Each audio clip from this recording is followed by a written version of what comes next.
Twistzz has officially left FaZe. It was confirmed today. They did a really good exit. They had a nice video highlighting some moments from his career. Twistzz put out a really long statement, which we're going to read. And it does look increasingly like Twistzz is going to go to Liquid, return to Liquid, I should say.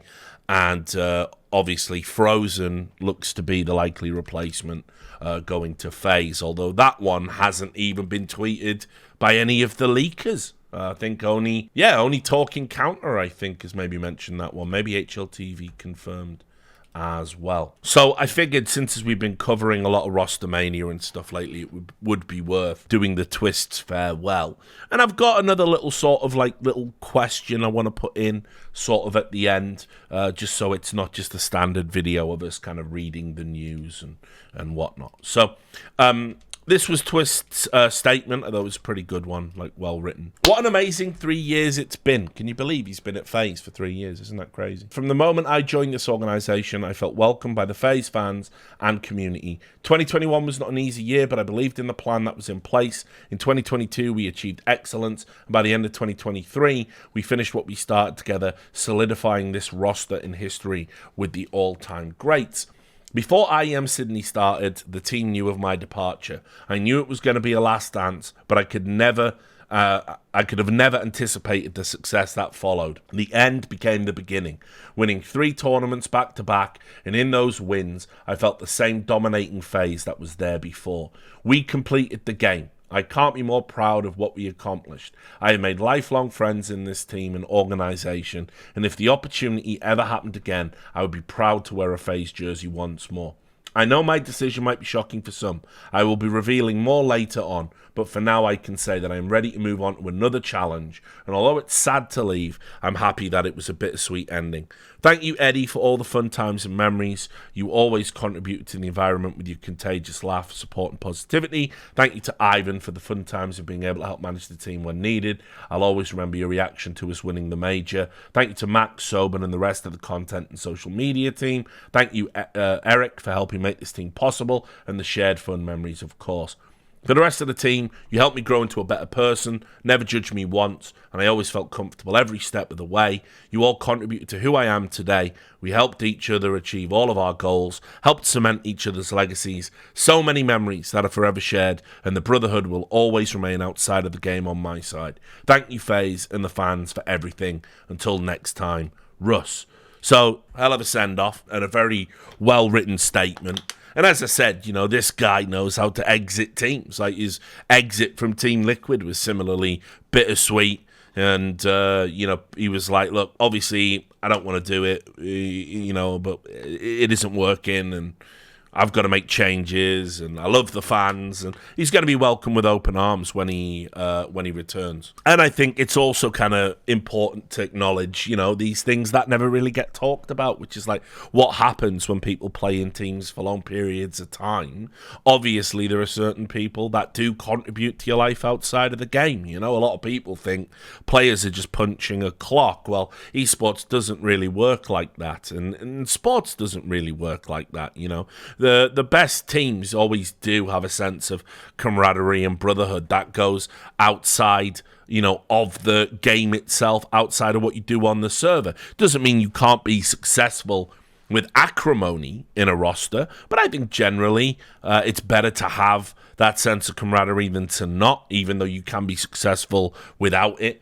And it's good that he acknowledges it, because, you know, you always see when players leave, thanks for my time and thanks for the salary, great times, and they go and they don't really talk about any of that stuff. So I thought it was a nice little statement. And obviously it does look increasingly likely now that he's going to be in Team Liquid. And so I wanted to ask, like, just a sort of question, because I've talked about this quite a bit, and it's, where is Twistzz now? Having had this insane run with FaZe at the start of CS2, winning 3 tournaments, making it to the final of another one.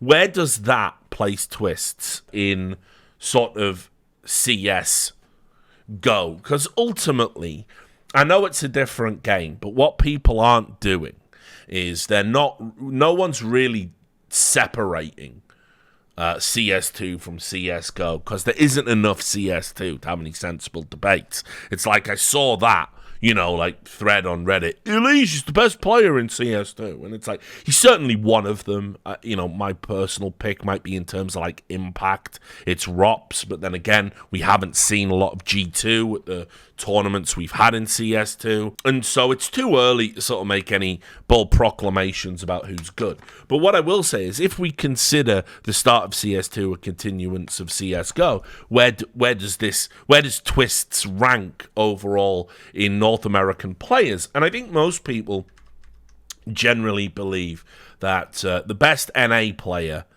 in terms of ceiling, in terms of accolades, in terms of longevity, is Elige. I think most people would go with Elige as being the number one player from NA in CSGO. And obviously, it's easy to think that Elige might be older than he is. I mean, first of all, who had Elige being bolder than Richard Lewis in 2023 on their bingo card? Who had that, eh? None of you. Yeah?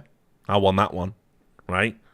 I've tacoed him. So, Elige is only 26, which is staggering to me, given everything that he's accomplished. And that, I love his attitude since he's got to Complexity.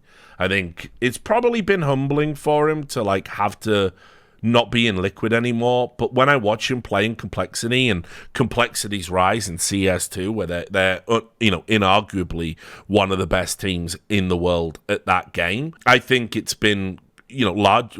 He's been a huge part of that success, and his attitude seems to have changed quite a bit. He doesn't seem to be as despondent when things aren't going his way. He doesn't seem to be as emotional with his body language, and I think he's been fantastic for Complexity. And certainly I'm looking forward to the run between now and the first CS2 major. Is super tantalizing as a prospect to see who's going to get their shit together and hit the true peak of the game. So I wanted to just have a look at Elige and the legacy that he has. And you will obviously see that, he's had this tremendous consistency where, since 2017, he had this run where he was in the top 20. He got as high as number 4 overall in 2019 when obviously he was in that Team Liquid lineup that was just sort of dominating everything on the back straight of the year. One of the most explosive assembled teams of all time.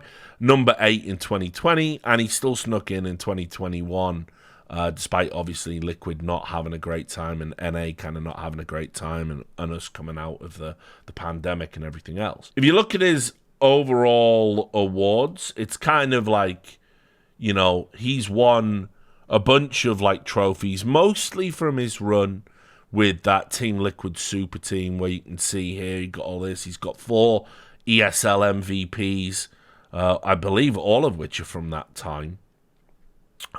So, I mean, most people say, Stewie had a very high ceiling, but he contributed a lot with his play style, but it didn't last very long. Elige is generally considered the man. But if you actually compare with the start of CS2 to what Twistzz did, I have to say, I think more and more there is now a compelling argument that Twistzz, if he isn't already the NA GOAT, there's a chance that he's in pole position to become it. I mean, what you have to think about is, since joining that Liquid team, everything they achieved, he himself, obviously, since 2018, he was 12th, got into the top 10 in 2019, 17th in 21, 11th in 22. He's definitely going to be in there this year. He's obviously got the major that Elige doesn't have.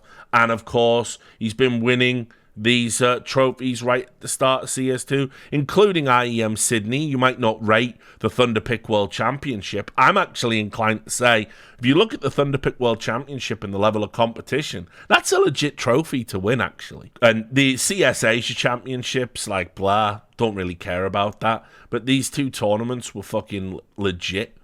And I think, him going back to that Liquid team, what I talked about yesterday when we were doing Rostermania, that Liquid team could very well become the number one team in the world and should realistically be challenging for trophies between now and the major, and certainly, I would hope, at the major.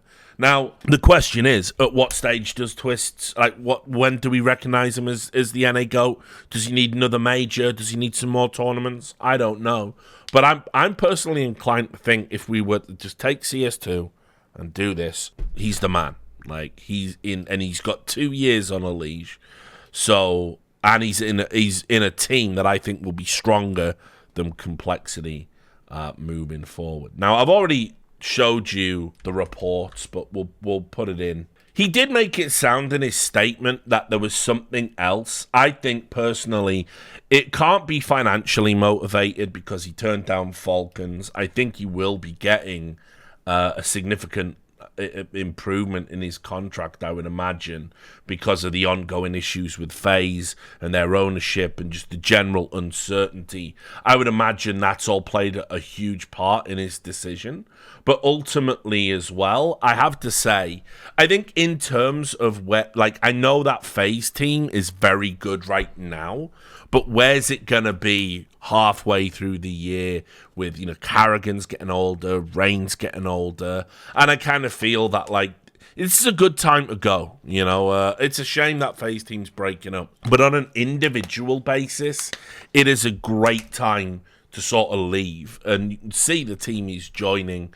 I just think the blend, all the roles that they have here, if everyone plays well, Twistzz is going to have, like, I know it's going to be a lot easier for Twistzz in this team than it is for FaZe. Twistzz can get away with having a bad game in this team. I don't think he can if FaZe want to win a series. So I honestly really like this lineup, and I back Zeus to get these guys firing. They'll be right into the top. I mean, certainly top 5, top 3, I would say. They'll be right up there very early on. And I'm super excited to see what Cadian does with some world-class pieces as an IGL. You know, one thing you have to say about Cadian, whether you like his antics or don't, by the way, spoiler, if you don't, you're a moron in my opinion. He knows how to min-max with his players, and very often he's had to deal with their underperformance. He goes to LAN, he overperforms, they underperform, and he has to shield them from criticism so they don't catch fee-fees. And what do? They reward him by stabbing him in the back and trying to have him kicked off the team. You know, so, I mean, he won't have to do that in this team. These aren't players that hide from responsibility.